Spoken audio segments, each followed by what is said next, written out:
Hi hello నమస్తే welcome to RTV Telugu. నేను మీ వెంకట్. ఈరోజు అయితే జాతీయ యాదవ్ హక్కుల సమితి నుంచి మన మేకల రాములు గారు అయితే నాతో పాటు ఉన్నారు. నమస్కారం సార్. నమస్తే అండి. ఎలా ఉన్నారు sir? I'm very fine sir, మీ పోరాటాల గురించి, మీ ఉద్యమాల గురించి, మీరు చేసిన వాటి గురించి చాలా చాలా చాలా విన్నా నేను. అయితే ఒకసారి ప్రతిదీ ఒకసారి తెలుసుకుందాం ఫస్ట్ నుంచి. అంటే నాకు చాలా డౌట్స్ ఉన్నాయి, ఒకసారి అన్నీ తెలుసుకుందాం అనుకుంటున్నా. ఇవన్నీ మీరు ఎందుకు చేద్దాం అనుకున్నారు ఫస్ట్ ఆఫ్ ఆల్ అదొకటి చెప్పండి. అండ్ ఇంకోటి, యాదవ్స్ కోసం నిలబడాలి, హక్కుల కోసం పోరాడాలి, కులం కోసం పోరాడాలి మీకు ఎందుకు అనిపించింది సార్? ముందుగా వెంకట్ గారికి అదేవిధంగా ఆర్టీవీ ప్రేక్షకులకు నా ధన్యవాదాలు తెలుపుకుంటూ, ఎందుకంటే గత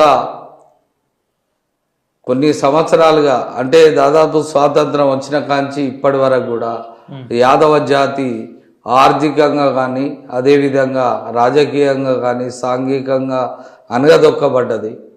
కాబట్టి ఈ యాదవ జాతిని, నేను పుట్టిన జాతిని రాజకీయంగా అదేవిధంగా ఆర్థికంగా అభివృద్ధి చేయాలి.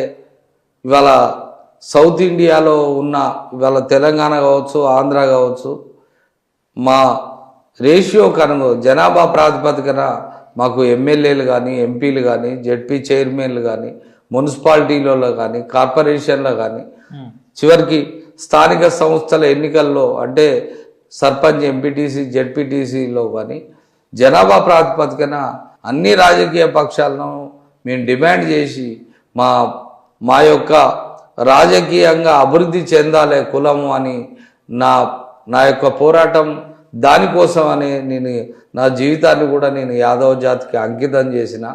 ఈ పోరాటంలో దాదాపు నేను కొంతవరకు మాత్రం విజయం సాధించిన. ఆ విజయాలే నన్ను ఇంకా ముందుకు కూడా నడిపిస్తున్నాయి. ఓకే, అంటే ఇప్పుడు మీరు రాజకీయంగా అందరూ ఎదగాలి, డబ్బు సంపాదించుకోవాలి, అందరు బాగుండాలి కాబట్టి యాదవ్స్ కోసం మీరు కష్టపడుతున్నారు, వాళ్ళ కోసం పోరాటాలు చేస్తున్నారు అంటున్నారు. అంటే ఇప్పుడు రాజకీయ పరంగా యాదవ్స్ ఎవరు లేరంటారా సార్?